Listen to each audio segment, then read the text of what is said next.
In this session, we're going to briefly review the goals to perpetuate a unified vision for OK BSA, explain the relationship of best practices to standards, explain how the new content standards are related to the existing transactional standards, and underscore the problems and the needs for rich content standards.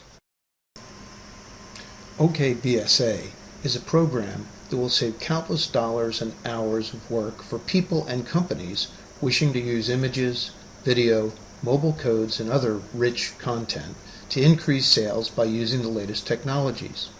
The ability to benefit is dependent upon companies complying with the standards. Therefore, OK BSA explains benefits and it provides training and education on the standards and a validation process in 5 sessions called Getting Started series.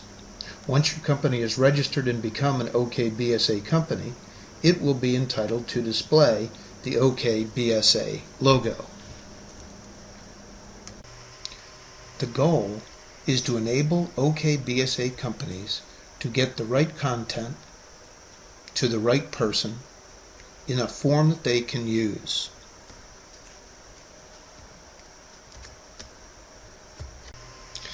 Because sharing content will reduce costs, increase sales, find and reach new customers, improve service throughout the entire BSA supply chain, support e-commerce, and support mobile applications.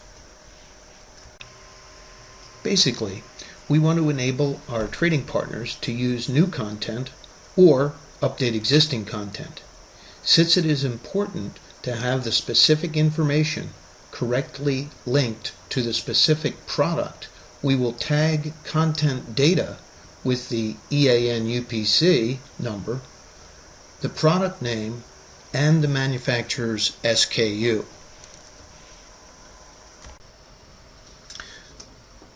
Here's an example. The early BSA best practices dealt with point of sale.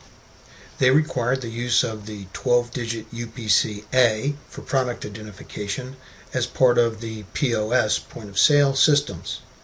With the introduction of products from Europe, the EAN 13-digit European Article Numbering Code was added.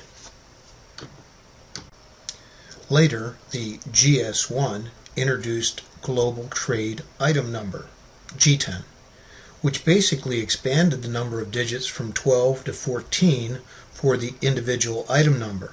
Of course, the G10 will continue to relate to the point of sale system and the item number. However, it deals with multi-packs for shipping and containers and is backward compatible so that the 12 and 13-digit numbers will still work.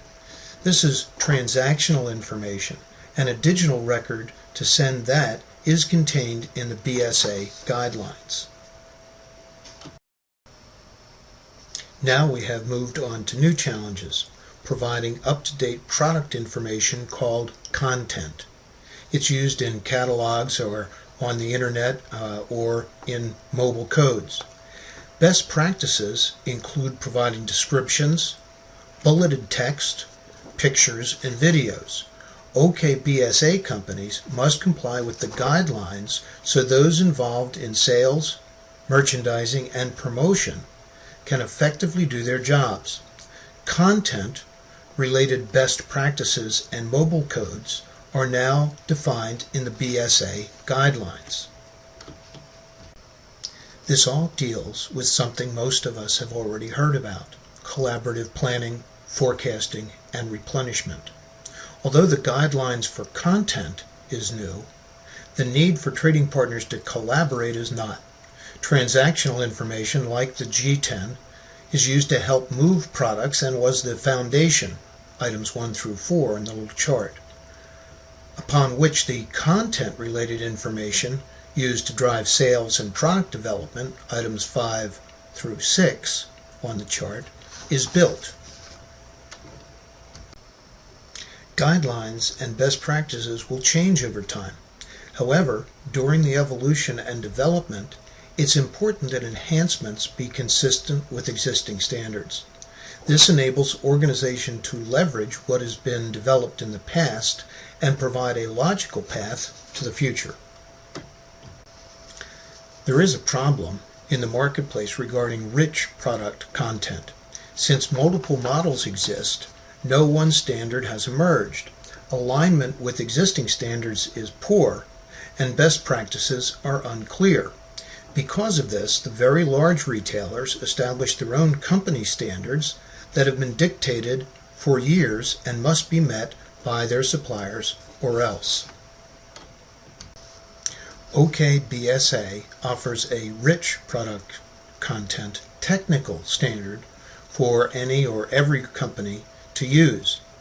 It's imperative that we establish and use the new standards for the new kinds of information because the technologies that promote sales rely on up-to-the-minute digital product information. Problems clearly exist, even on leading e-commerce websites.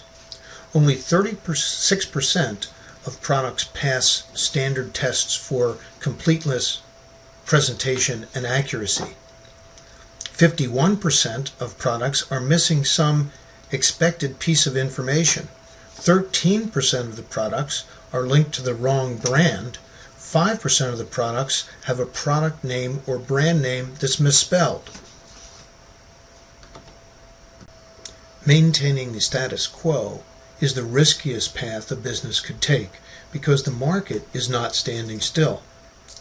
33% of the platforms shown in this picture are new within the past 5 years. Imagine what the future holds.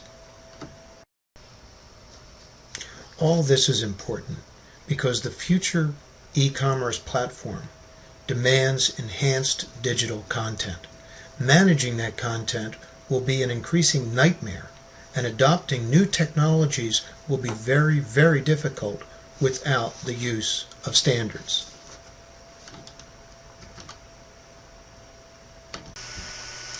Everything that we have reviewed here is supported with documents and resources at the BSA website. You can scan the QR code to the right or go to businesssolutionsassociation.com. Then follow the link under Industry Standards, Applying the Standards. That takes you to the section of the web that provides the step-by-step activities, including links to other video presentations, slides, and other documents that will help you get started and stay up to date.